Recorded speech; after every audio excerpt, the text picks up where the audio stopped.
todas las mañanas aprecié el Océano Pacífico desde la ventana de mi casa. La vida me mandó a la Ciudad de México, donde tuve una experiencia que no fue muy fructífera, y puso varias canciones de José Alfredo Jiménez. Entonces a las 10 de la noche salimos de ahí, de ese lugar. ¿Cuál fue el primer libro que compré en mi vida? Okay. El primer libro que compré en mi vida fue La muerte de Artemio Cruz. Eso era tener un estatus muy alto. Sí. Mi padre me dijo, no, tú no sirves para ser contador, me dijo, eso no te gusta.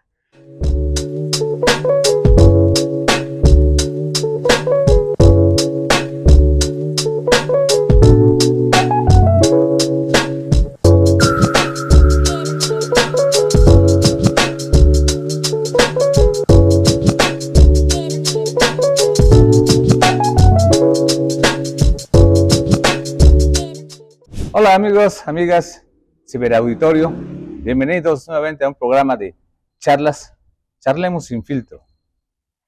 Hoy nos acompaña un defensor de derechos humanos, maestro Carlos Morales Sánchez. Tiene un currículum amplísimo que me llevaría un medio programa en leerlo, en presentárselo.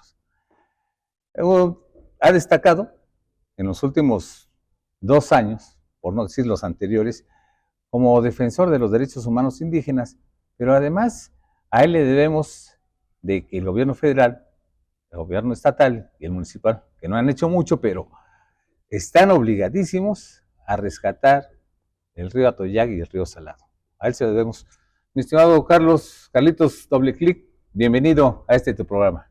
Querido amigo Toño, gracias por la invitación, gracias por invitarme a este hermoso espacio y a tu programa, que ojalá tenga demasiado éxito y sea un medio para divulgar ideas, pensamientos, debates, etcétera. Pues de eso se trata este programa, este proyecto, de rescatar el diálogo que hemos perdido. Ahora nos estamos inmersos en el celular, todos cabizbajos, viendo el celular, y hemos perdido esa interlocución. ¿Estamos de acuerdo? Sí, cada día estamos más cerca, pero a la vez más distantes. Estamos metidos dentro de las redes sociales, los grupos de WhatsApp, otro tipo de comunicaciones que para personas de nuestra generación pues no es algo que haya sido naturalmente desarrollado, sino que nosotros que provenimos de algunos años en los que la convivencia se daba de otra manera. Jugábamos a las escondidas, nos trepábamos a los árboles, pues ahora las personas, los jóvenes, los niños y los adolescentes pues se divierten de otra manera. Para nuestro público, ¿quién es Carlos Sánchez? ¿Quién es Carlos Morales Sánchez? Gracias. Soy una persona que se puede definir como un poeta y abogado. Si tuviera que ponerle otro calificativo, tendría que agregar que también soy defensor. Y últimamente le he puesto otro adjetivo calificativo a mi vida, que es el ser peregrino. Soy peregrino del patrón Santiago, he estado ya en la peregrinación de Santiago de Compostela y espero este año peregrinar nuevamente y peregrinar también a San Juan de los Lagos y peregrinar a la Virgen de Juquila. Soy un hombre eminentemente católico. Nací en Salina Cruz, Oaxaca, en esa franja estrecha de la patria que yo he denominado la zona erógena de México. Nací escuchando el sonido de los anates al anochecer previamente a dormir. Durante los 17 años de mi vida en Salina Cruz, todas las mañanas aprecié el Océano Pacífico desde la ventana de mi casa. Mi padre tenía un pequeño taller desde donde apreciaba el contorno de algunas montañas de la parte final del Nudo Mixteco, el cielo azul y el mar.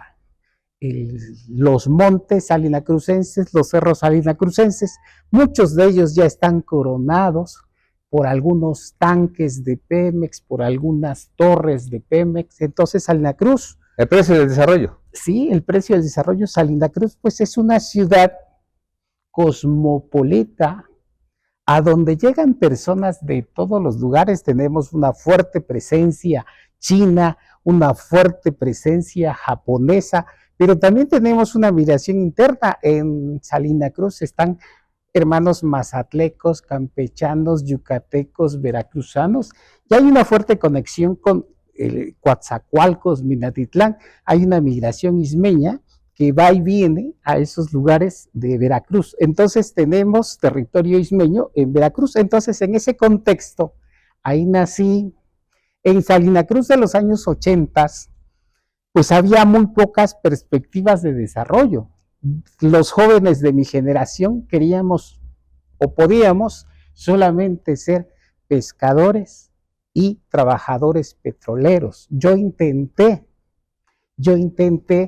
trabajar en estos dos grandes rubros con poco éxito, y finalmente la vida me mandó a la Ciudad de México, donde tuve una experiencia que no fue muy fructífera, y regresé a Salina Cruz, ahora sí, a trabajar algunas empresas constructoras como ICA, FIMSA, Brosnor, que estaban en aquellos años trabajando en los petróleos mexicanos. Sí, fui obrero. ¿Su infancia cómo fue?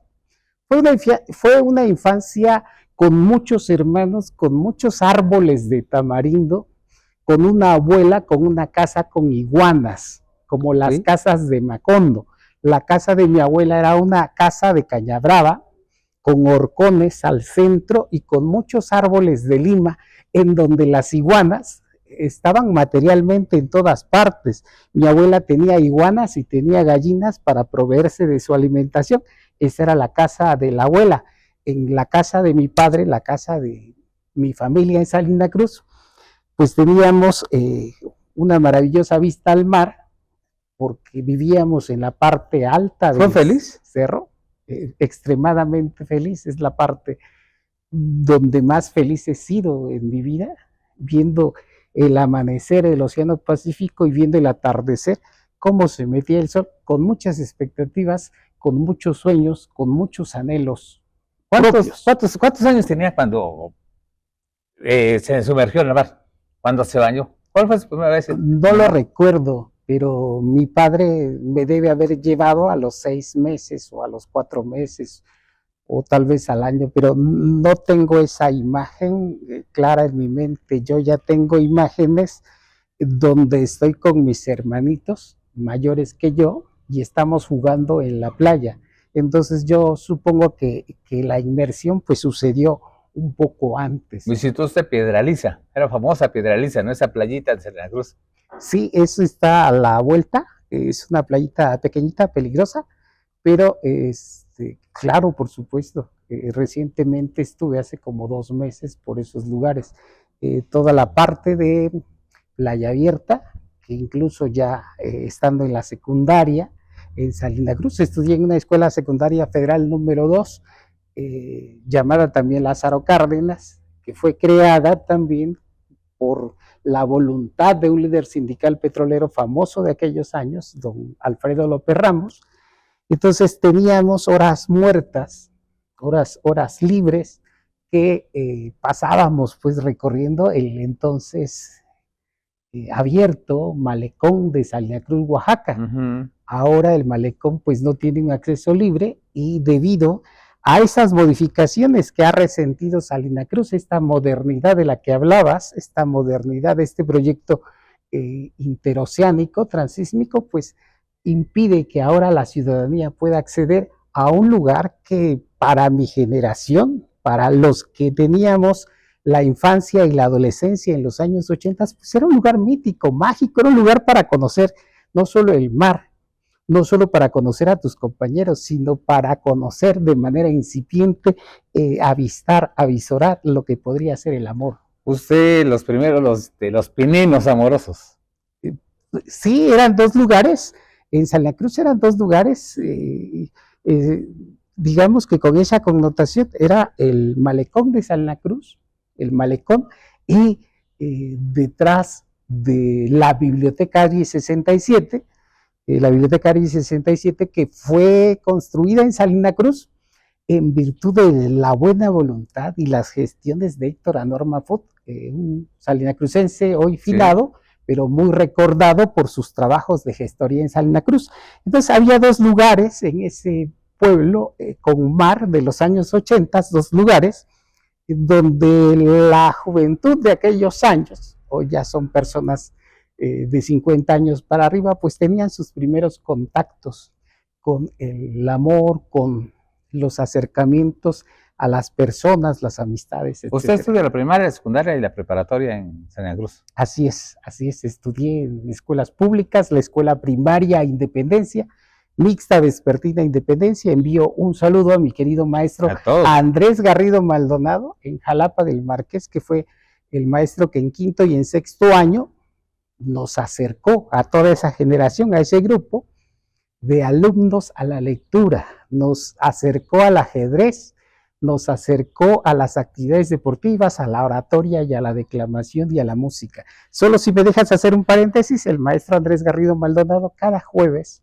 convertía un escenario, el salón de clases, teníamos que pasar a cantar, teníamos que pasar a declamar, teníamos que pasar a improvisar un discurso en el aula. Eran clases maravillosas. Bueno, y a la gente del Istmo casi no se le da, ¿no? Y a la gente del Istmo casi no se nos da. Somos dicharacheros, platicones, divertidos, fiesteros, entre otras cosas más. ¿Cuándo fue su primera cerveza? Mi primera cerveza ya fue en el bachillerato. En el bachillerato recuerdo que fue una lager, un compañero mío, Daniel Aguilar Santiago, que tenía 21 años de edad, yo tenía 16 años, él estaba repitiendo por enésima vez el primer semestre del bachillerato, él ya tenía Se estaba especializando. Un poquito más de camino recorrido, y él me dijo, ¿qué? ¿Tomas o no tomas? Y yo, para decirle, pues, para no sentirme excluido, para sentirme muy macho, pues le dije, sí. Me dijo, vente, vamos al Galeón Español. Caminamos al Galeón Español, yo recuerdo el viento intermitente, perenne de Salina Cruz. Hacía un calor impresionante. Recuerdo mucho que cuando llamó a la señora que atendía el Galeón Español, le dijo, dele una cerveza a este chamaco, le dijo mi amigo Carlos Aguilar. Destapamos la cerveza, destapamos la cerveza porque te las puso cerradas, y él me dijo, no, la cerveza no se toma en botella directamente, se tiene que servir en un vaso. Y me empezó a explicar y me dijo, mira, aspira, me dijo, el aroma al lúpulo, aspira, me dijo, porque te advierto, me dijo, que es posible que no te agrade, pero es cuestión de agarrarle el gusto. Y le dije, no, yo soy un experto, tú tranquilo, no pasa nada. Y entonces empezamos a tomar la primera cerveza, y luego la segunda cerveza, y luego la tercera cerveza, y luego alguien, un compañero parroquiano que estaba ahí, pues puso en la rocola, de esas donde se ponían monedas, y puso varias canciones de José Alfredo Jiménez. Entonces a las 10 de la noche salimos de ahí, de ese lugar, y yo sentí que estaba entrando a otra dimensión de la vida. ¿Y fue la primera regañada? Fue la primera regañada porque en mi casa mi padre tenía, dentro de las prohibiciones que él había impuesto, mi padre nos contaba que había sido alcohólico y que a los 27 años había dejado de tomar. Y este relato de mi padre, la forma en que había dejado de tomar, pues tenía varias connotaciones místico-religiosas. Una señora que le había dado un brebaje, tomó el brebaje para dejar de tomar, y luego le dijo, ahora sí, ve a tomar 7 días, y mi padre fue a tomar 7 días. Tomó 7 días, decía, se tomó el anisado, se tomó el agua de los panteones, se tomó todo lo que encontró en 7 días, y recuerda mi padre, y eso lo contaba con mucho detalle, que cuando abrió los ojos era porque el mundo estaba vibrando, decía mi padre. Después de esos 7 días me dormí, no sé en dónde, pero el mundo vibraba. La vibración me hizo despertarse. Cuando abrí los ojos vi que venía el tren. Estaba yo acostado, dice mi padre, sobre la vía férrea. Y entonces brinqué, dice, me di un brinco y salvé la vida. Como tenía su casa, dice, en Tehuantepec, me fui caminando a Tehuantepec. Pero Cuando llegué a Tehuantepec, dice, no encontré a mi mamá, no encontré a nadie, y se acordó de una familiar que tenía en Juchitán, dice que pidió un aventón, llegó a Juchitán y ahí se encontró, estaba sentado en el parque cuando pasó un militar que era su amigo, él lo describía así, como alguien con poco cabello y con una bola como un toro cebú en la nuca. Era el general Charis sacó, dice, 5 pesos, le dio 5 pesos y le dijo, cómprate guaraches y cómprate una camisa y un pantalón. Y a partir de ahí, dice mi padre, me renacieron las ganas de seguir trabajando, viviendo. Y ese fue un momento único en su vida, lo que ahora denominan un parteaguas, pero verdaderamente significó que Claro. a partir de ese momento dejó de tomar y a partir de ese momento se dedicó a trabajar. Posteriormente, como al año siguiente, conoció a mi madre y tuvo 8 hijos con ella.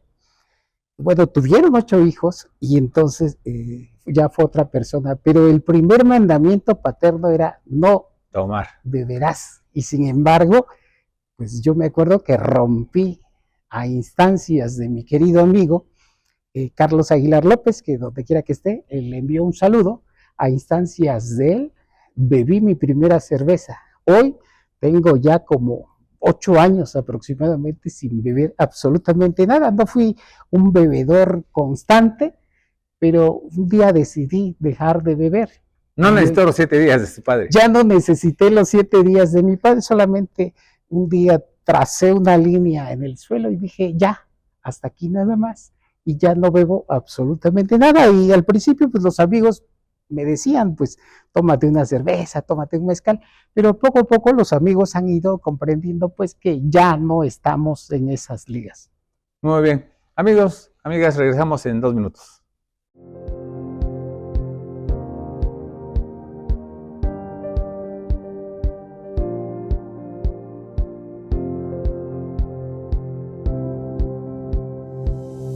Hola, mi nombre es Jorge Vera, soy socio fundador y director general de Mezcal Convite. Mezcal Convite es un proyecto que tiene más de 8 años de haber iniciado. Lo que queríamos era posicionar la marca entre los mejores destilados del mundo. En la producción tenemos mucho cuidado en todo lo que realizamos en cada uno de los procesos. Ponemos atención especial en que los insumos que utilizamos sean de la más alta calidad. Los agaves que utilizamos son agaves capones, el agua utilizada es agua de manantial, la fermentación la hacemos sin acelerantes ni ningún tipo de aditivo, todo es natural. Tenemos un proceso completamente artesanal, nos especializamos en la producción de agaves silvestres y en ensambles.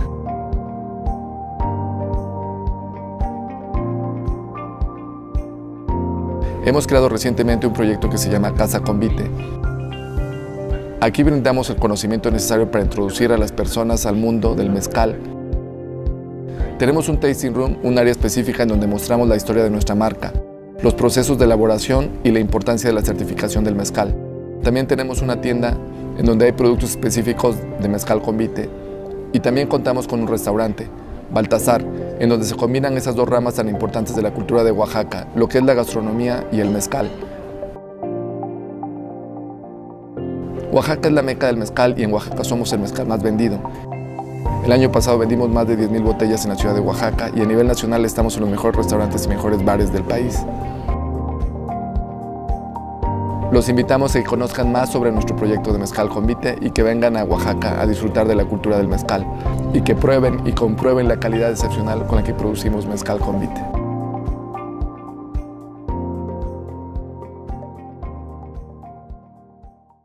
Ya estamos de regreso en Charlas Sin Filtro con Antonio Sumano. Tenemos de invitado al maestro Carlos Morales Sánchez. Bueno, ya lo dijo, poeta, abogado, dramaturgo. Bueno, ese es un estuche de monerías, mi querido Doble Clic. Estamos transmitiendo desde Casa Convite, una casa, un espacio que sirve para la difusión de la elaboración del mezcal, la cultura del mezcal. En Oaxaca, antes era mezcal ni que fuera albañil, ¿no? Sí. Hoy día ya es una bebida bastante prestigiosa en todo el mundo. Maestro, hablando del contacto con la literatura, ¿cuál fue el primer libro que leyó o que le atrapó? También es una pregunta bastante difícil.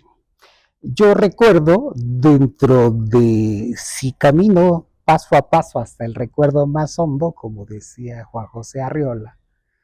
Yo recuerdo que mi padre me está enseñando a leer con libros, que hacen referencia a los clásicos griegos. ¿Sí? Yo recuerdo que el primer libro del que tengo conciencia debió haber sido Las Mil y Una Noches, pero en una versión, no la de Porrúa, una versión completa, sino una versión con letras grandes y con dibujitos. Posteriormente, yo creo que te tengo que decir cuál fue el primer libro que compré en mi vida. Okay. El primer libro que compré en mi vida fue La muerte de Artemio Cruz. En esos años, en Salina Cruz, había el Fondo de Cultura Económica, puso un módulo, pero ese módulo parecía un módulo lunar propiamente junto al parque detrás de la Plaza Cívica, pusieron un módulo lunar. O sea, era un módulo, valga la redundancia, de metal con una puerta y ventanitas, y adentro estaba el vendedor de libros. Y todos los libros... O sea, no era un kiosco, era una nave. Sí. Y dentro estaban las promociones de libros del Fondo de Cultura Económica. Todas costaban $1. Entonces yo llevaba $1 y vi que la colección de letras mexicanas tenía $1, costaba $1. Entonces entregué el peso y tomé el libro de La muerte de Artemio Cruz de Carlos Fuentes, que era el número 1. Esa noche llegué a mi pero casa. ¿lo tomó al azar o le llamó la atención? No, lo tomé porque era el 1. Ok. Era el número 1 de la colección de letras mexicanas. Entonces lo entregué, tomé el libro y me lo llevé. Y entonces empecé a leerlo. Yo iba en cuarto, en quinto año de primaria. Lo empecé a leer y ya no pude dejar de leerlo. Me pareció sumamente interesante ver cómo Carlos Fuentes cuenta esa historia de un militar revolucionario, pero desde las 3 perspectivas, porque el chiste de ese libro es que hay una parte donde la cuenta como yo me desperté aquella mañana con... En singular, en ¿no? primera persona. Y luego dice, y en el siguiente apartado dice, tú caminaste por las calles de Donceles, etcétera, ¿no? Y después en otra parte dice, él caminó y miró al cielo. Y entonces esa forma de escribir de narrar me atrajo mucho la atención. Yo dije, bueno, ¿es posible escribir así? Me acerqué y entonces posteriormente compré el número 2, el número 3, el número 4, el número 5, el número 6, el número 7 y leí bastantes libros de esa colección. Yo recuerdo, tal vez un libro que me marcó la vida, es La creación de Agustín Yáñez. Agustín, del libro de La creación, relata la historia de un señor que hace el Camino de Santiago. Okay. O sea, es decir, desde esos años tuve contacto con lo que era el Camino de Santiago, una descripción no detallada, pero una descripción interesante del Camino de Santiago, y desde entonces siempre estuvo en mi mente hacerlo. Por cualquier razón, por diversas razones, trabajo, etcétera, pues no había podido hacerlo, pero el año pasado finalmente... Presumo que ya leyó entonces El peregrino de Coelho, ¿no? El peregrino de Coelho lo llevo como a la página 17 o la página 18. No ha habido bastante conexión con el peregrino de Coelho, pero lo adquirí precisamente en la librería de Santiago de Compostela. Sí, porque ahí hace todo lo que es todo el periplo, ¿no? Sí. Y Coelho también hace el Camino francés, que es el mismo que hice yo. Por eso es que quería yo la referencia, pero decidí hacer el camino con los ojos cerrados, es decir, sin tener conocimiento de experiencias previas, que todo fuera un milagro, llegar a la primera estación, llegar a la primera posta, descansar, todo eso quería que fuera nuevo para mí. No mirar, no tener una referencia anterior. Bueno, no vi ni los videos de TikTok ni los videos de YouTube para saber el tema. Pero así fue. Obrero, pescador, aspirante a petrolero. ¿En qué momento se decanta por la abogacía? ¿O cómo es que no sé, un rayo luminoso, un padre, una influencia. ¿Alguien influyó en usted para la carrera de Derecho? No, yo siento que he sido un escritor frustrado. Eh, y hago esta aseveración y quiero que quien la escuche con mucha generosidad. Yo pensaba que iba a ser un escritor que me iba a dedicar a escribir. Eh, Eso es lo que uno piensa, pero en aquellos años, con una familia muy numerosa, con un padre obrero, Estricto. estricto, eh, con un mundo pequeñito, porque no teníamos las visiones que actualmente el Internet, las redes sociales, la inteligencia artificial nos da. O sea, digamos que la visión que teníamos los jóvenes estudiantes que egresábamos del bachillerato, pues era ser médico, contador, abogado, etcétera. Mi formación en el Centro de Bachillerato Tecnológico Industrial y de Servicios número 25, CEBETIS 25, donde estudié el bachillerato, pues mi formación era ser contador. Técnico, ¿no? Sí, egresaba uno como técnico, pero técnico en contabilidad, y el camino siguiente era ser contador.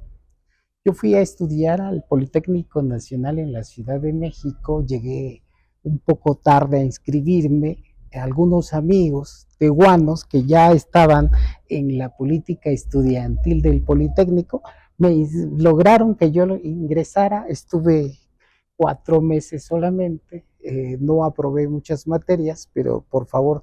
No era lo suyo. No, sí, pero además en las condiciones en las que íbamos, yo iba, eran condiciones extremadamente difíciles, muy difíciles. No, mi padre tenía 5 o 6 hijos estudiando sí, al no había la mismo economía tiempo para soportar, sí, ¿no? sí, pero yo disfruté mucho esa parte de la Ciudad de México, recorrí los museos, caminé por las ciudades, utilicé el servicio público del metro, fui muy feliz descubriendo los mercados, tuve trabajos complicados para poder subsistir. Pero fue una época maravillosa en mi vida, esa estancia. Sin embargo, al revisar ya las calificaciones, en el mes de diciembre, al revisarlo, las calificaciones, el cartes de calificaciones, vi que no había yo aprobado de las 7 materias, yo no había aprobado 6 materias. Entonces, pues decidí ya no seguir. Y claro, tenía que repetir el semestre, ¿no? Sí, regresé a Salina Cruz.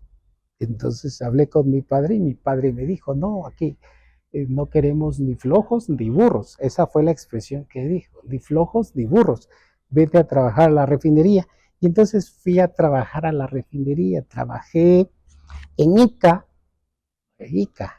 Don Carlos, ahora sé que es de Don Carlos Slim, y en FIMSA, y en una cosa que se llamaba Brosnor. Eran empresas que estaban dentro de la refinería, constructoras que estaban dentro de la refinería, y me imagino que deben seguir ahí, que son los que les subcontrataban a Pemex. No es que hubiera sido yo obrero petrolero del Sindicato de Trabajadores Petroleros de la República Mexicana. Eso, sección 38. sección 38, eso era tener un estatus muy alto. Sí. En Salina Cruz de los años 80, ser petrolero, pues eso significaba un picaporte al paraíso, porque eran los mejores sueldos. En aquellos años el trabajador petrolero era un orgullo. Los petroleros eran los que tenían más novias y más. Los pudientes. Los pudientes, era la burocracia dorada. Sí. Porque además se contaban leyendas de que llegaban a trabajar a las 8 de la mañana, se pasaban 1 hora sacando el lonche, se pasaban otra media hora vistiéndose con el uniforme, luego trabajaban un ratito, luego a las 12 ya era la hora de comer y luego ya esperaban la hora de la salida. Eso se decía, pues, bueno, realmente se decía que ellos no trabajaban. Entonces, dentro de las expectativas de desarrollo, de salir adelante en Salina Cruz, pues yo lo he dicho, era ser trabajador petrolero, pero no ser trabajador de las empresas contratistas de Pemex. Esas personas eran las que más trabajan, las personas que trabajan con las empresas contratados, ¿no? Sí, esas trabajaban demasiado, entraban a las 7 de la mañana y salían a las 5 de la tarde. Un amigo, un vecinito de la parte de arriba, más alta del cerro donde yo vivía, me dijo, vamos, Carlitos, si sabes leer y escribir, me dijo, te van a dar una chamba menos pesada, me dijo. Y entonces cuando llegué con el señor que estaba contratando, me dijo, ¿qué grado de escuela tienes? Le dije, no, yo ya terminé la prepa. Me dice, tú no tienes por qué estar aquí. Me dijo, tú ya debías ser un alto mando dentro de esta compañía. Pero me dijo, está bien, a ver, te voy a mandar. En aquellos años estaban construyendo los condominios de la colonia petrolera. Me dijo, te voy a mandar ahí para que tú auxilies al maestro, porque el maestro sí conoce el metro, pero como que le falla un poquito. Entonces, quiero que tú le ayudes. Entonces, estuve cargando las losetas para el edificio H en el tercer piso de la colonia, de la ampliación de la colonia petrolera. Estuve cargando las losetas, las descargaba y se las llevaba yo a mi maestro, don Pedro Sierra. Saludos, don Pedro. Don Pedro Sierra era mi maestro y no tenía un trato muy amable, pero era buen maestro. A mí me enseñó a medir, a cortar y a pegar las losetas, sobre todo porque ese fin de semana, la primera semana que yo trabajé, pues el patrón lo regañó mucho porque hizo la prueba de que si las losetas, los azulejos que había pegados daban hueco, pues quitaba todos, porque estaban mal pegados y había una oquedad. Entonces le hicieron la prueba y le quitaron todo el trabajo que habíamos realizado. Culpa de Carlos Morales. Durante una semana, no. Entonces don Pedro Sierra lo mandaron a otra área y a mí me dejaron en el lugar de don Pedro Sierra, por eso me acuerdo de don Pedro Sierra, y entonces yo ya aprendí a pegar las losetas en esa semana y me dijo, tú eres más cuidadoso, haz este trabajo. Ahí estuve trabajando, ya me pusieron a un auxiliar conocido bajo el nombre de chalán. Ya estaba yo con un chalán que era el que me acercaba a la loseta. Yo distribuía uniformemente la pasta con la que se adhería a la loseta. Y estuve trabajando como 3 meses. Cuando ya estaba llegando el tiempo de ya estaba llegando el tiempo de las inscripciones a la universidad, le dije a mi padre, quiero estudiar. Y me dijo, no, tú ya tuviste una oportunidad. Y pegas muy bien las losetas. Y además pegas bien las losetas. Y además tienes talento para esto. Y me dijo, no, tú ya no tienes oportunidad. Entonces fui a hablar con mi madre y le dije, mire, ma, yo ya ahorré dinero, todo lo que había yo ganado.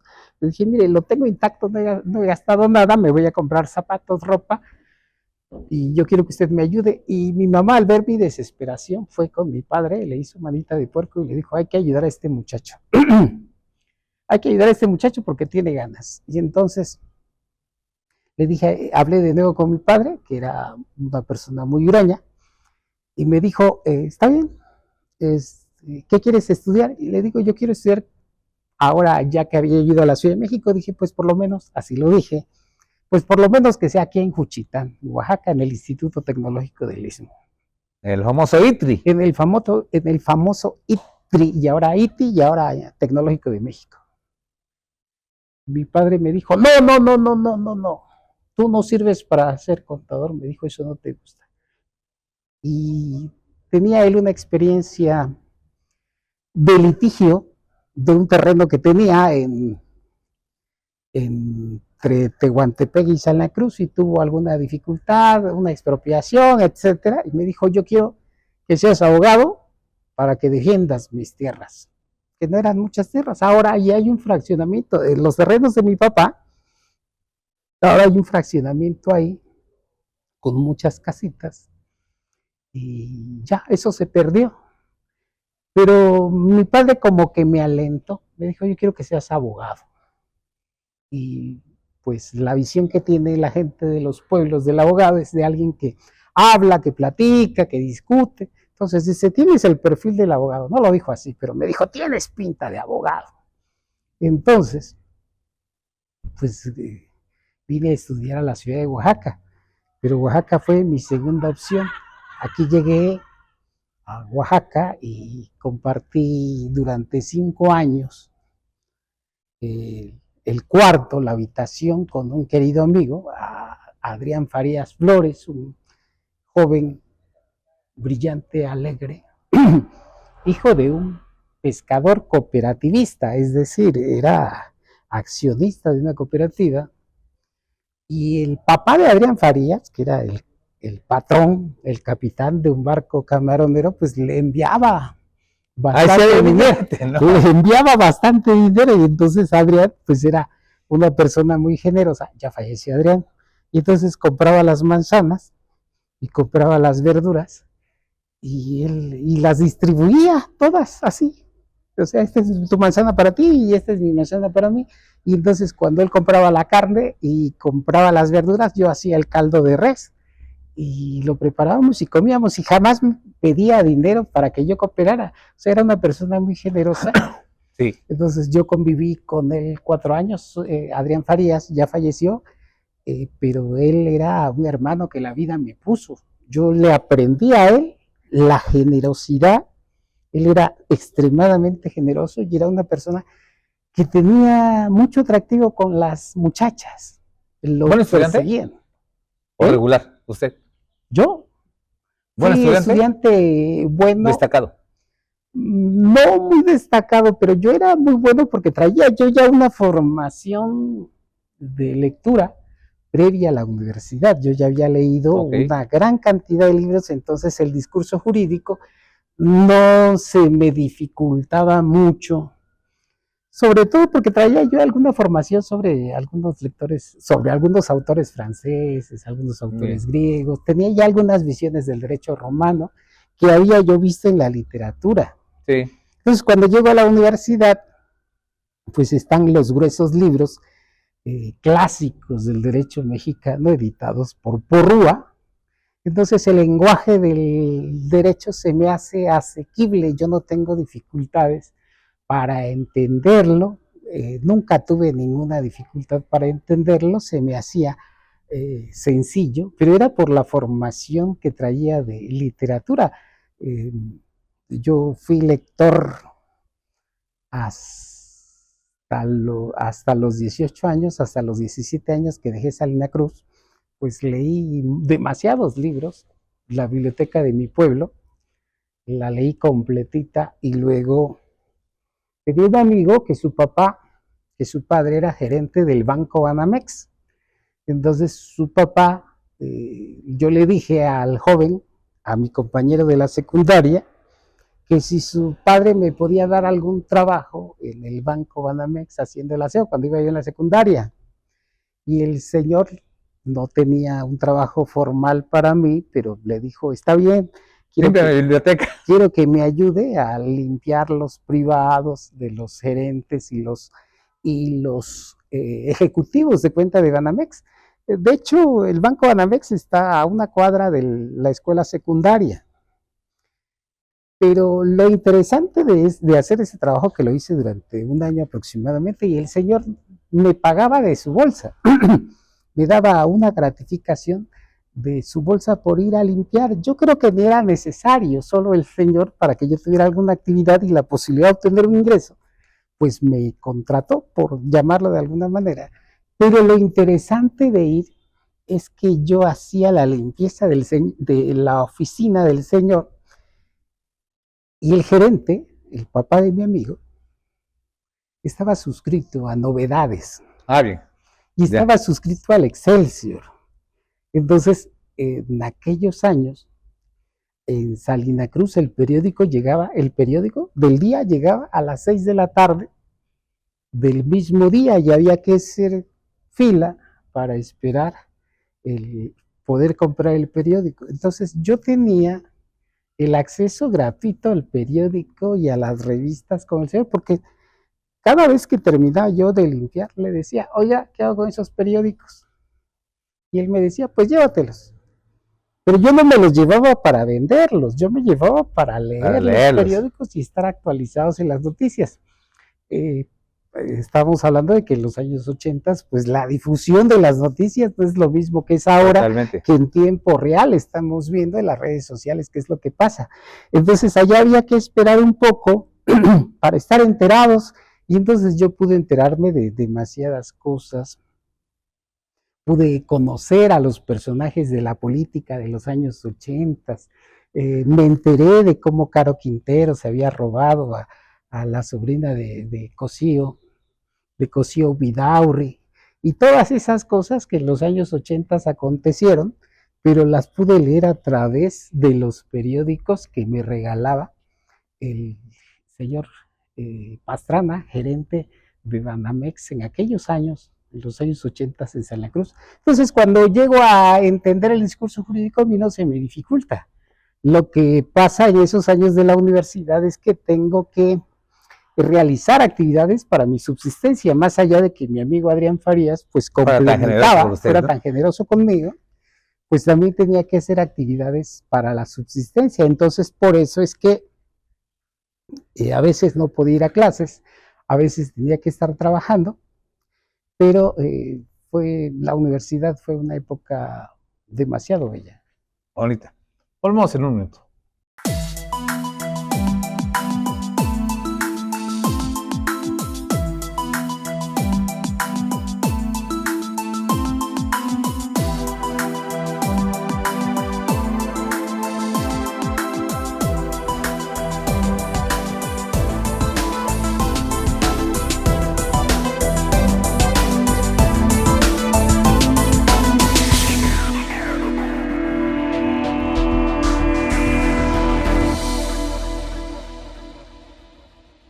Bien, regresamos, estamos charlando con el maestro Carlos Morales Sánchez desde Convite, un espacio para la difusión de la cultura del mezcal.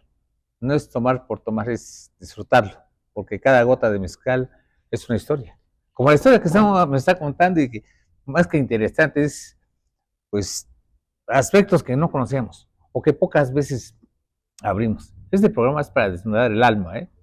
Decía el maestro, el premio Nobel de Literatura Saramago, que había que recobrar la memoria, recobrar la historia, porque si no se llega al olvido y al último se pierde todo.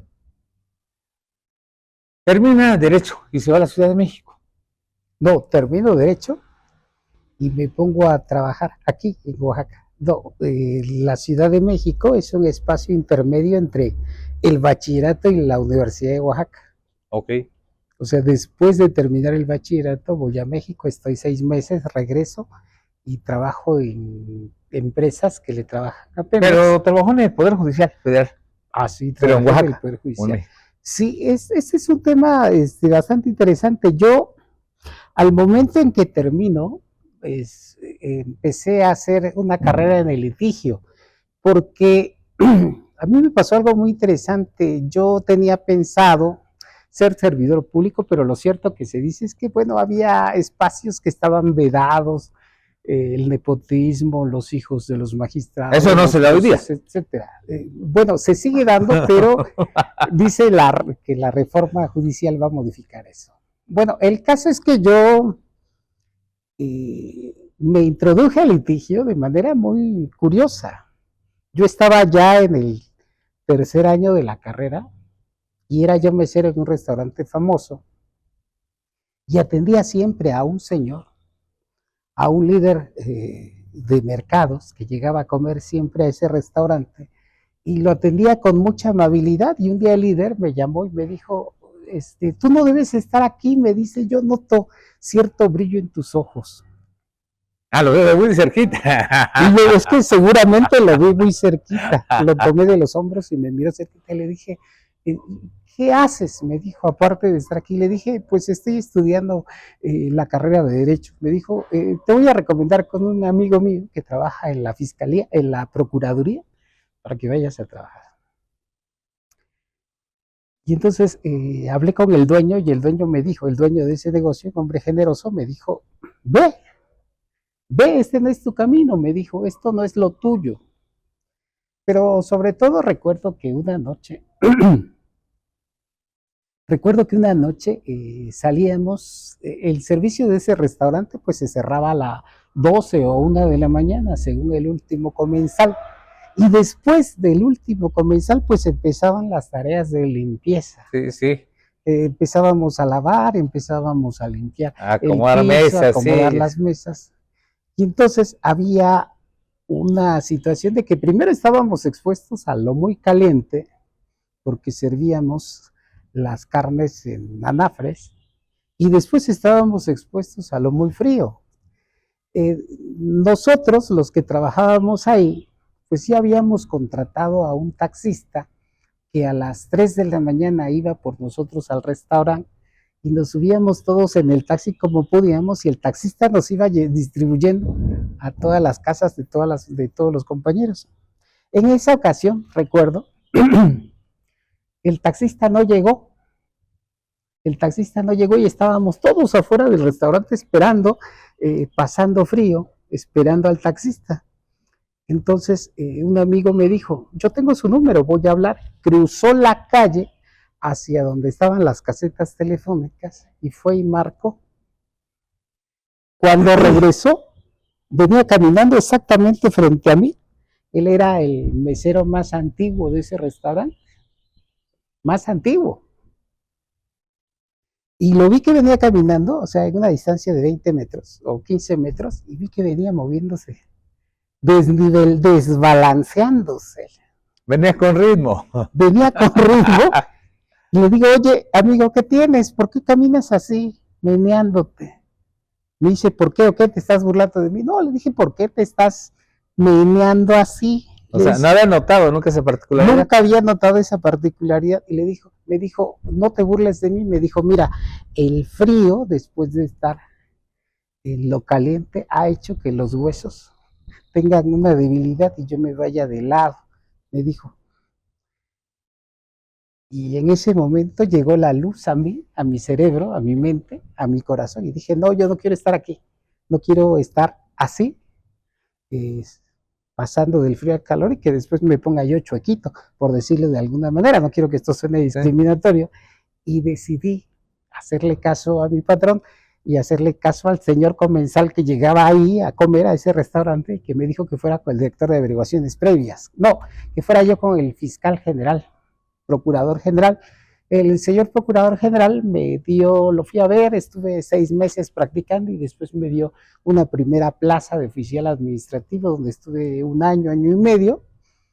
Tenía yo aproximadamente 20 años cuando estaba yo ya trabajando y entonces un día me llamaron las altas autoridades de la Procuraduría para decirme que tenía yo el nombramiento de agente del Ministerio Público de un pueblo de la Mixteca. Pero estaba yo muy jovencito. Me llamaron y me dijeron, mañana te presentas en un pueblo de la Mixteca cuyo nombre ya olvidé. Ahí vas a ser el agente del Ministerio Público. Y entonces yo dije, pero yo soy estudiante. En aquellos años tener título profesional no era necesario ni para ser juez. Para ser Ministerio Público, pues era... Hoy tampoco, para ser juez. era más sencillo. Y entonces le dije, no, pero yo estoy estudiando, le dije.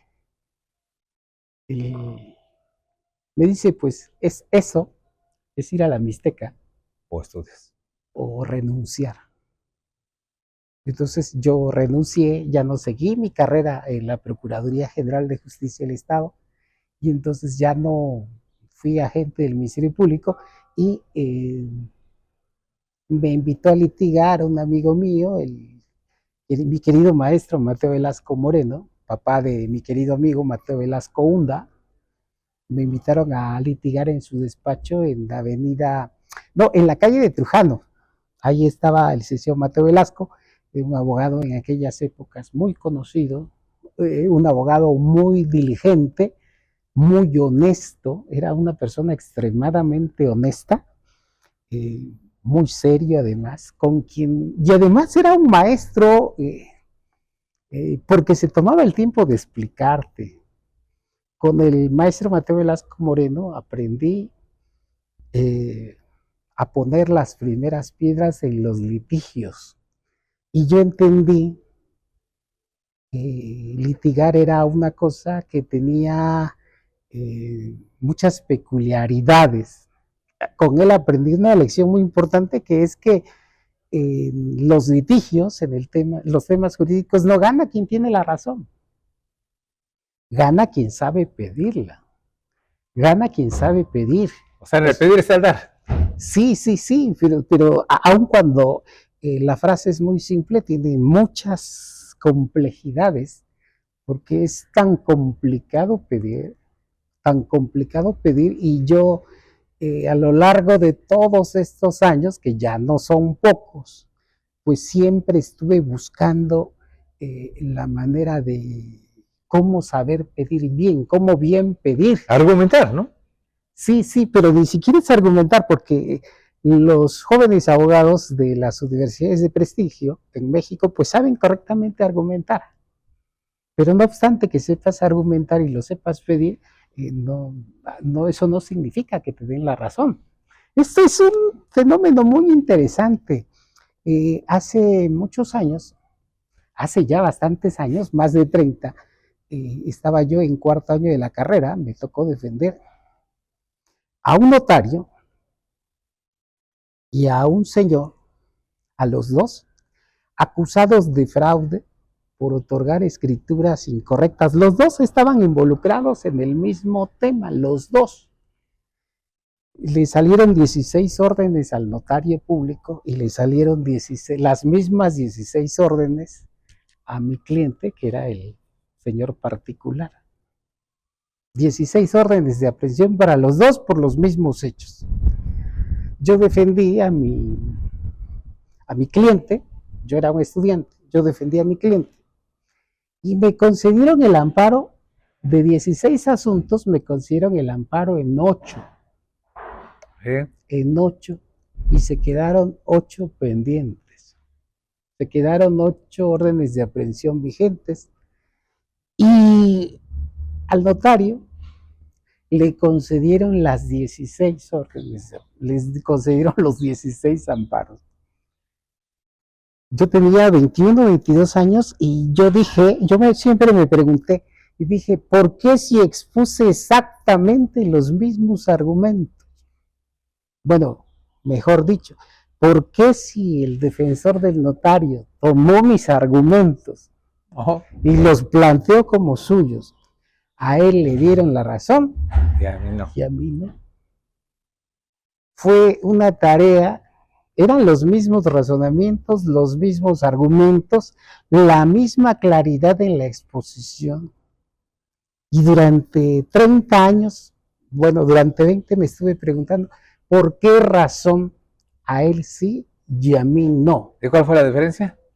Pues la diferencia es que yo creo, o sea, no tengo la respuesta fija, pero tengo una aproximación. Yo creo que la diferencia es la fuerza que tienes en tus palabras.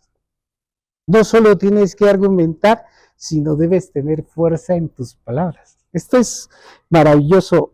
Fui una vez a San José, Costa Rica. Fui a San José, Costa Rica, en uno de esos cursos que he tenido la oportunidad de hacer.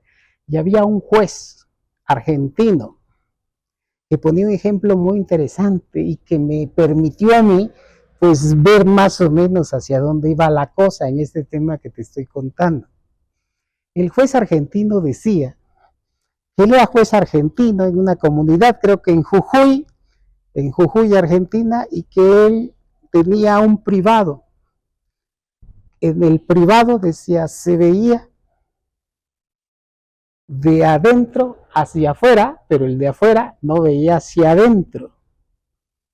Entonces decía que en esa comunidad, un pueblito al norte de Argentina, pues llegaban las personas. Dice que un día llegó un campesino, pues con sus ropas raídas, su poncho, sus guarachitos, su sombrero, y dijo, quiero hablar con el juez. Dice que el juez le dijo a su secretaria, la secretaria entró y le dijo, oiga, hay un señor, un campesino, que quiere hablar con usted.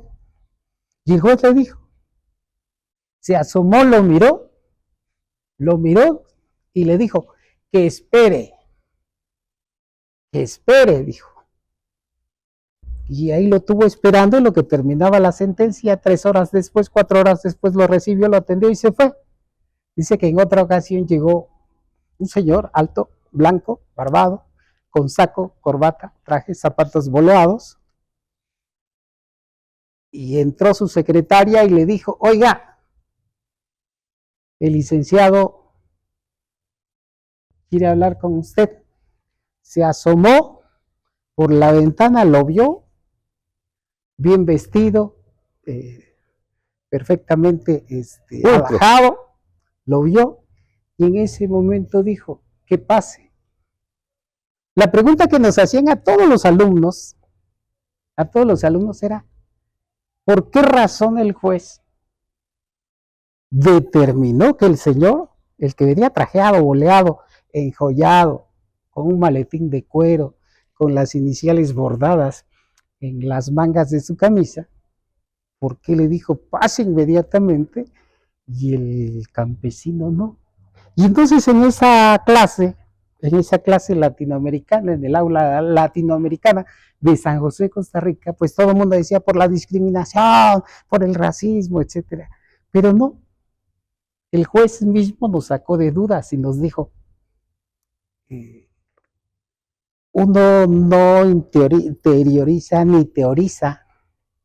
¿Por qué razón? Pero es algo automático. Es algo en lo que no razonamos, pero que acontece. Dice, vi a la persona que no iba vestida humildemente, pobremente, lo vi, dice, y hice mi análisis y dije, él no me puede hacer daño. Él no puede ir a Buenos Aires a presentar una queja ante el Ministerio Público, no puede ir a la Contraloría del Poder Judicial, difícilmente podrá hablar castellano, entonces él no me puede hacer daño si yo no le presto el servicio correctamente. Pero en cambio, dice, veo a otra persona con formación educativa, con recursos económicos, con la posibilidad de que vaya a quejarse de mí, inmediatamente dice, lo recibo. Y entonces dijo, los jueces reaccionamos a la posibilidad de que nos hagan daño. Entonces yo me retrotraje al año 1992, 93, cuando litigué aquel asunto, y entonces percibí que esa fue la diferencia. Que esa fue la diferencia porque el juez... Entre los abogados defensores, ¿no? Sí, los jueces, los magistrados que resolvieron, dijeron, él no me puede hacer daño, y él sí. Entonces, por eso es un tema más complejo, bastante complejo que tener la razón. Todo el camino de mi vida, sí, todo el camino de mi vida ha sido, pues, un camino que me ha llevado a tratar de explicar, de decir, de hablar, de generar alguna presencia. De no solo decir que sé argumentar, no solo eso, sino buscar la interlocución, la Suprema Corte, la Comisión Interamericana, esas posibilidades de tener interlocución con otros actores es lo que permite que un defensor de personas indígenas pues tenga una correlación de fuerzas diferente de un abogado que hace otro. Claro, entonces por eso es que estamos trabajando todos los días. Antes de ir a nuestro corte, tengo entendido que una de sus ponencias es referente para la defensa indígena.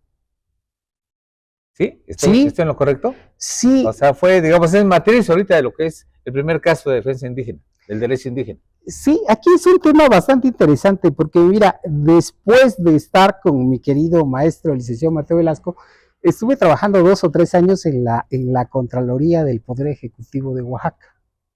Y después salió la convocatoria, los últimos 2 años de Diodoro Carrasco Altamirano, yo estuve trabajando como jefe de unidad en la Contraloría del Gobierno del Estado de Oaxaca, y después se acabó esa administración de Diodoro Carrasco, y llegó el siguiente gobernador, que fue José Murat, y entonces nos pidieron las renuncias a todos, no porque mi cargo fuera importante, sino porque habría que acomodar a todas las personas que trabajaron en la campaña.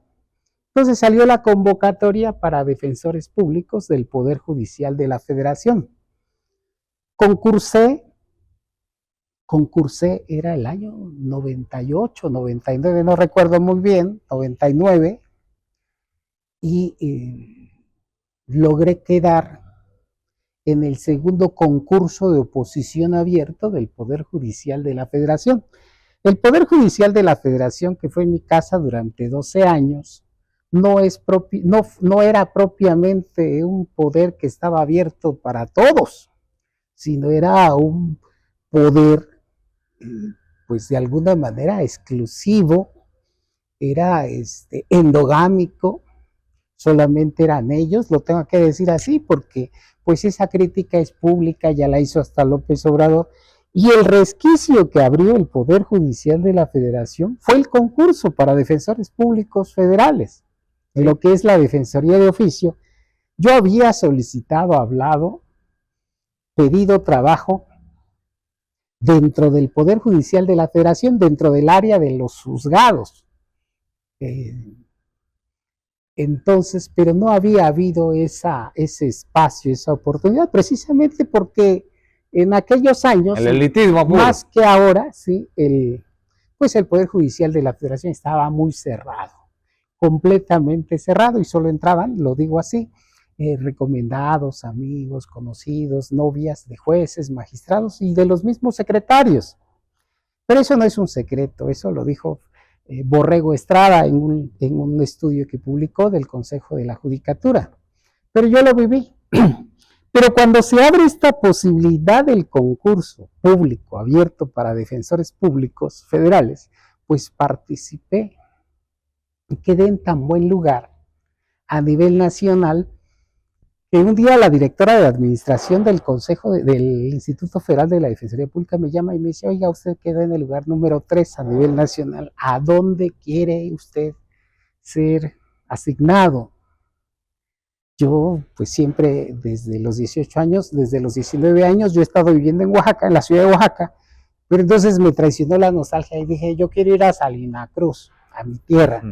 Entonces que me mandan a Salina Cruz y fui defensor 6 meses en Salina Cruz, Oaxaca, en Salina Cruz, en mi hermosa tierra, pero fue muy difícil para mí la estancia en Salina Cruz.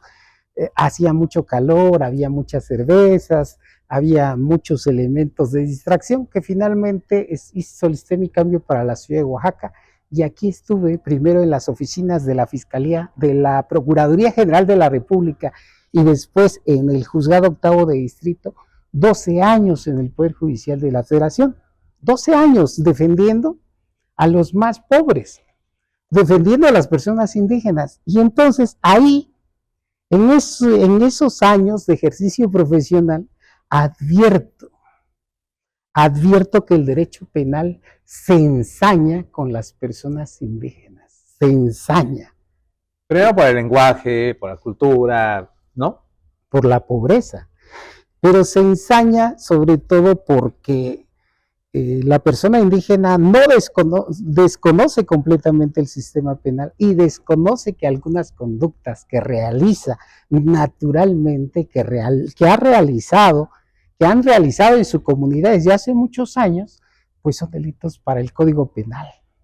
Un legislador desde el centro del país determina que extraer material pétreo del río es delito. Un legislador desde el centro del país determina que cazar iguanas es un delito. Un delito. Cuando toda la vida y todos los pueblos indígenas de la costa de México, del Océano Pacífico por lo menos, pues han consumido iguanas. Y lo mismo con los huevos de tortuga, etcétera. Entonces, yo conocí casos tan tristes como personas que eran detenidas por traer carbón, por cortar leña. En una ocasión defendí a una persona porque iba en Tuxtepec, en un cayuco, y llevaba su cañita hechiza, su caña hecha por él, y una cuerda y un anzuelo, y tiró el anzuelo y sacó un pez bobo. Por esos azares de la vida, esa institución nefasta que es la Profepa, iban pasando unos inspectores de la Profepa y le revisan qué era lo que había pescado, y encuentran que tiene un pez bobo, y lo detienen por un pez bobo. Por un pez bobo. Él pudo haber tirado la caña y sacar una mojarra. Y sacar una mojarra, una tilapia, algo que no fuera un pez bobo, pero el pez bobo está todavía, tiene el estatus de especie acuática protegida dentro de uno de los acuerdos, creo que el 59 de la Semarnat, ahí está el pez bobo, y se lo traen detenido. Lo bueno es que el juez en 3 días lo dejó en libertad, pero estos casos eran recurrentes. Yo siempre he contado que me volví defensor de personas indígenas el día en que la mamá de una amiga que concursó para Diosa Centeotl, mi amiga, una mujer tehuantepecana muy bella, fue seleccionada en Tehuantepec para representar a Tehuantepec en el concurso de la Diosa Centeotl. Ella viajó en el Fletes y Pasajes un día antes y se estuvo preparando, pero su mamá al día siguiente, el domingo, previo a la presentación de la Diosa Centeotl, pues le trajo sus iguanas. Traía sus iguanas y en el retén de Totolapan, ahí donde estaba el puesto militar de revisión en Totolapan, ahí revisaron el autobús, el Fletes y Pasajes, y le encontraron la caja con las 6 iguanas que era para la indumentaria. Como la imagen de Graciela Iturbide, exactamente, que iba a representar mi amiga en la Guelaguetza. La detuvieron y la llevaron a la fiscalía, yo la defendí y le expliqué a la gente del Ministerio Público de la Federación. El agente del Ministerio Público de la Federación, el Ruder Sacudo, el agente del Ministerio Público de la Federación me escuchó, pero no me entendió. O sea, también hay que entender, hoy lo comprendo, pues que México básicamente son 2 Méxicos, el México del norte y el México del sur. Hay un México no indígena en el norte y un México indígena del centro-sur, un México del norte que mira con discriminación hacia el sur. Y este agente del Ministerio Público, creo que era de Hidalgo o de Zacatecas, pues me dijo: no, licenciado, la señora cometió un delito porque adecuó su conducta, así lo dijo, a la descripción típica del Código Penal, al que capture una especie protegida sin autorización de la ley, autorización de las autoridades. Mira, la especie protegida es la iguana, quien realiza la acción es la señora y no cuenta con autorización. A la cárcel, me dijo. Le dije: no, mira, tienes que entender que estos casos se tienen que juzgar con perspectiva intercultural, que existe un artículo 2 constitucional que reconoce el derecho de las personas indígenas a desarrollar sus propias costumbres. El agente del Ministerio Público, después de explicarle, después de llevarle algunas revistas donde salen esas fotos de Graciela Iturbide de la Juchiteca con las iguanas, pues me dijo: no, de todos modos se queda. ¿Qué pasó? Pues que las personas que iban a bailar a la Guelaguetza, ¿sí?, hacen un pequeño motín y van a la Secretaría de Cultura y se inconforman. Esto fue hace más de 25 años. Se inconforman, generan su inconformidad y entonces le dan la indicación a la gente del Ministerio Público para que deje en libertad a la señora. Ese fue mi primer acercamiento a la defensa de las personas de los pueblos indígenas, pero después defendí a personas que cazaban venados, a los que cazaban ardillas, a los que cazaban conejos, a los que traían agaves protegidos, a una gran cantidad, a las personas que iban con un burrito y alguien les decía: lleva a este costal a esta comunidad y te voy a dar 100 pesos. Maltrata animales. Y era marihuana. Conocí algunos cerros de Oaxaca donde personas en condiciones paupérrimas sembraban marihuana. No eran los grandes narcos que obtenían las grandes ganancias, sino defendía esas personas que tenían en la siembra de la marihuana y de algunas pequeñas porciones de amapola, pues un mecanismo para la subsistencia. Entonces, cuando fui defensor, aprendí, entendí y vislumbré de manera material la pobreza en Oaxaca. Entonces, defender a personas indígenas no fue algo que yo elegí voluntariamente. La vida me llevó a defender a las personas indígenas y entonces yo entendí que las herramientas del derecho penal no alcanzaban para defender a las personas indígenas. O sea, había que crear mecanismos nuevos de defensa. O sea, para los jueces formados en el derecho rancio, en el derecho positivo, en el derecho duro, pues decían, oye, la ley es la ley y te la aplico, dura es la ley, pero... Aunque otros dijeron que no vengan con el cuento de que la ley es la ley, ¿no? Otros dijeron eso, ¿no? No me vengan... No, pero los jueces siempre dijeron, no, la descripción típica dice, al que capture a una especie protegida, aquí está la iguana, sin autorización, no hay autorización, quedó acreditado para adentro. O sea, el caso de la iguana detonó pues, tu defensa indígena. El caso de la iguana detonó la defensa de los pueblos indígenas, pero sí la detonó, pero la vivía yo todos los días. O sea, mi trabajo era la defensa de personas indígenas. No fue una elección, la vida me llevó a defender a personas indígenas. Yo creo que el total de personas que defendí fueron 1,526 personas en esos 12 años de trabajo, pero de ahí el 90% debieron haber sido personas indígenas. Entonces yo pensé, requeríamos nuevas herramientas para defender a las personas indígenas. Con las herramientas que el Código Penal nos daba, pues no alcanzaba para defender a las personas indígenas. Entonces me fui dando la tarea, así lo digo en primera persona y puede sonar muy ególatra, pero me di a la tarea de ir construyendo nuevas estrategias de defensa. ¿Que hoy se aplican? Que hoy se aplican, que son estudiadas en muchas partes del mundo. En Sudáfrica se analizan algunos casos que yo postulé ante la Suprema Corte de México. Yo quiero decirte que el primer caso que yo postulé ante la Suprema Corte es el caso de un señor, un borrachito. Una persona iba conduciendo en estado de ebriedad por símbolos patrios, y era el conductor del camión del servicio de limpia de Oaxaca de Juárez.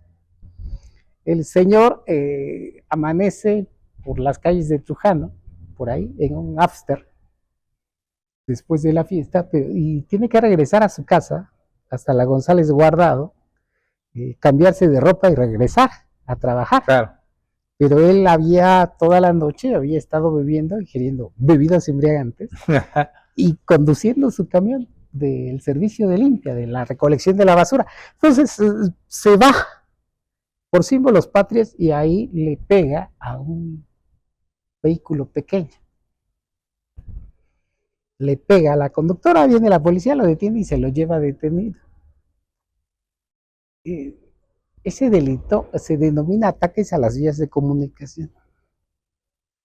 Todos los lunes que regresaba yo a trabajar, después del descanso del fin de semana, en mi escritorio habían 10 o 12 asuntos de esa naturaleza, de gente que había conducido un vehículo de motor en estado de ebriedad y había causado un daño. O sea, en el juzgado, pues le denominaban los asuntos de los borrachitos. O sea, decían, oiga, nos llegaron 10 borrachitos. Ah, sí, ahí déjenme los expedientes, ahorita los reviso. Y este caso, pues, fue el detonante de hacer otro tipo de defensa. Este caso, el de mi amigo Ángel Pacheco García, trabajador del servicio de limpia, yo espero que ya se haya jubilado del servicio de limpia de Oaxaca de Juárez, pues con Ángel Pacheco hice un litigio ante la Suprema Corte. Yo fui el primer defensor que llegó a el primer defensor público, el defensor de oficio, pues. Sí.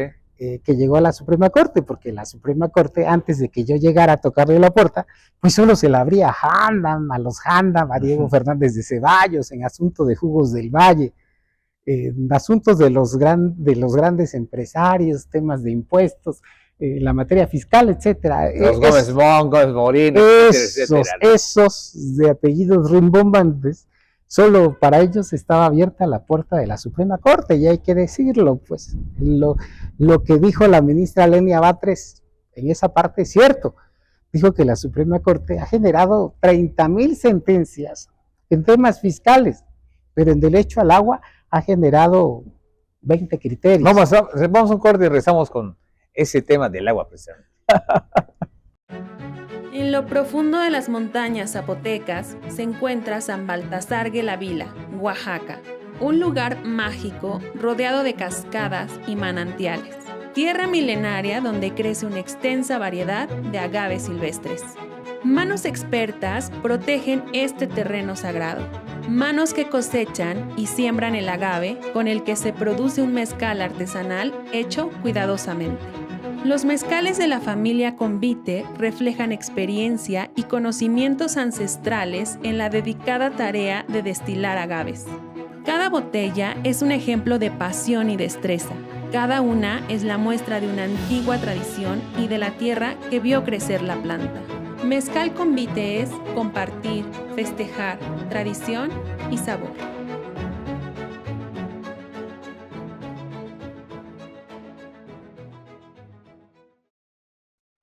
Ya estamos de regreso platicando con el maestro Carlos Morales Sánchez. Esta plática extensa, no acabamos hoy, ¿eh? Yo creo que vamos a hacer otro programa.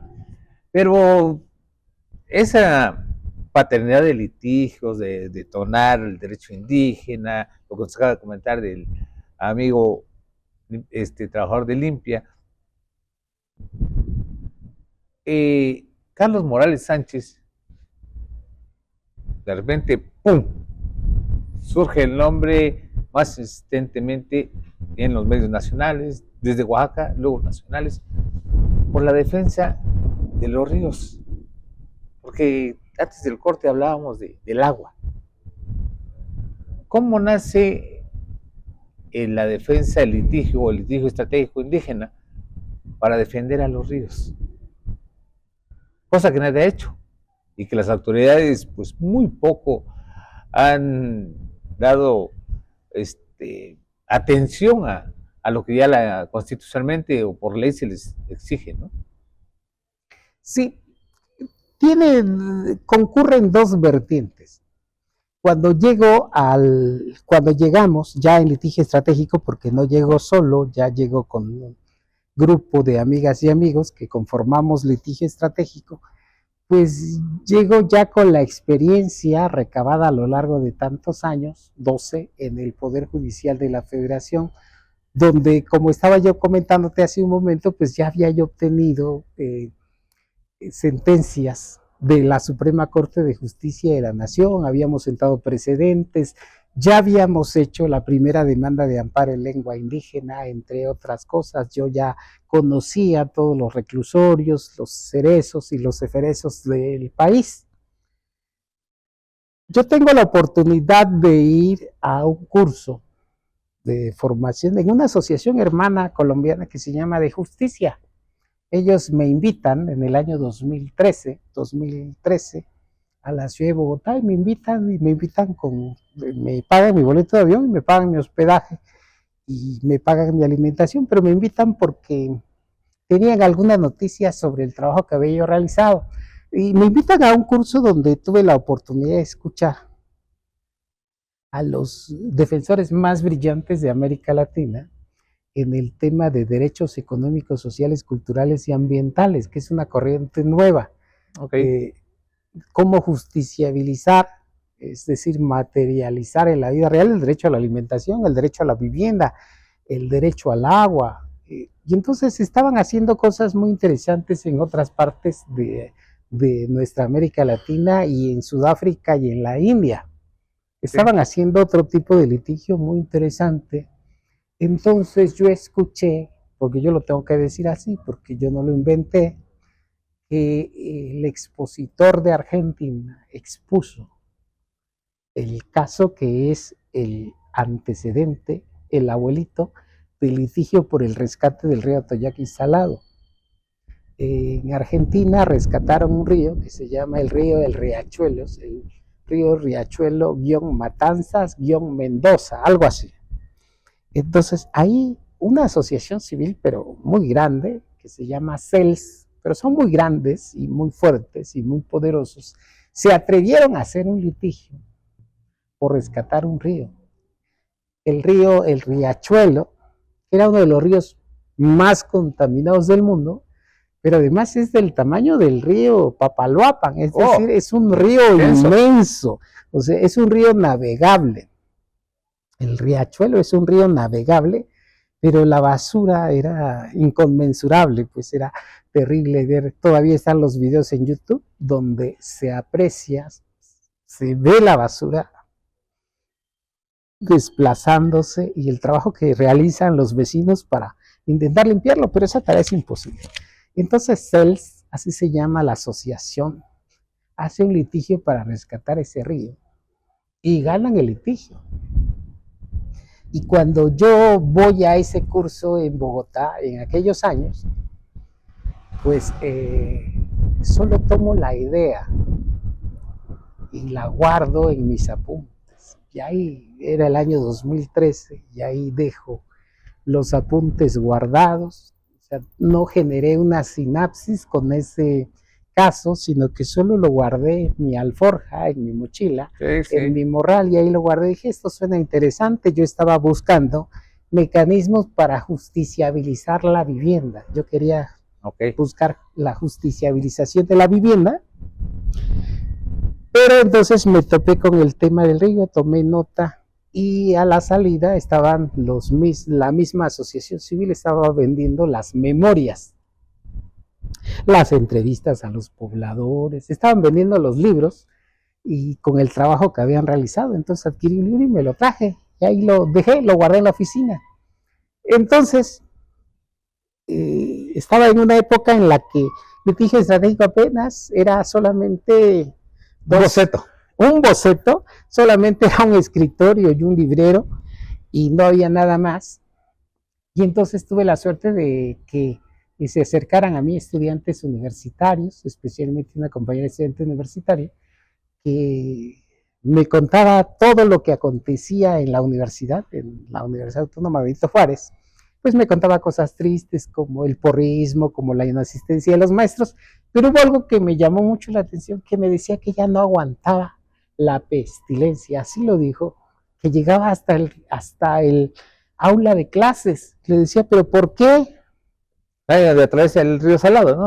Y atrás atraviesa el río Salado. Y me dijo, mire maestro, vamos, lo invito a que vea usted cómo está el río y qué es lo que provoca. Y nos fuimos a meter entre la maleza con otros compañeros y revisamos, efectivamente, ahí estaba el río Salado.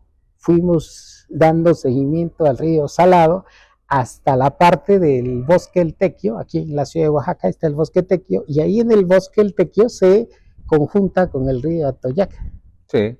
El río Atoyac, yo vivo de aquel lado de la ciudad por el rumbo de Santa Rosa, de aquel lado, y entonces el río Atoyac lo tengo más visible, está más visible que el río Salado, pero el río Atoyac tiene una ventaja de que cuando llueve y se incrementa el agua, pues la contaminación desaparece, pero donde es lamentable es la contaminación del río Salado. Entonces ese golpe de vista, tener ese espectáculo tan triste que es el río Salado contaminado con sustancias que generan espuma, con llantas, con basura, animales visiblemente muertos, contaminado, ¿no? Visiblemente contaminado, una situación de mucha tristeza, pues decidimos hacer algo. ¿Después de cuántos años logró el amparo? Lo empezamos en el año 2014 y logramos la sentencia de amparo de la primera instancia en el 2016, logramos la confirmación final en el 2018, y del 2018 para acá, pues el Estado mexicano, el Estado de Oaxaca, la Federación, pues ha estado trabajando en un plan de rescate. Hasta ahí vamos. En el puro diseño del plan. Sí, algunas autoridades pues han demostrado su interés y otras no. Es una cuestión de que yo creo que tenemos el litigio estratégico indígena pues el deber moral de seguir impulsando las acciones, pero hay cosas que nos entristecen como el desinterés de la ciudadanía. Creo que es lo más lamentable, ¿no? Que no se ha podido concatenar o generar la sinergia con la sociedad. Al final de cuentas nosotros somos parte del problema. Sí, es cierto, cuando decidimos el litigio estratégico indígena promover un amparo, pues acudimos a las a visitar a los vecinos inmediatos del río.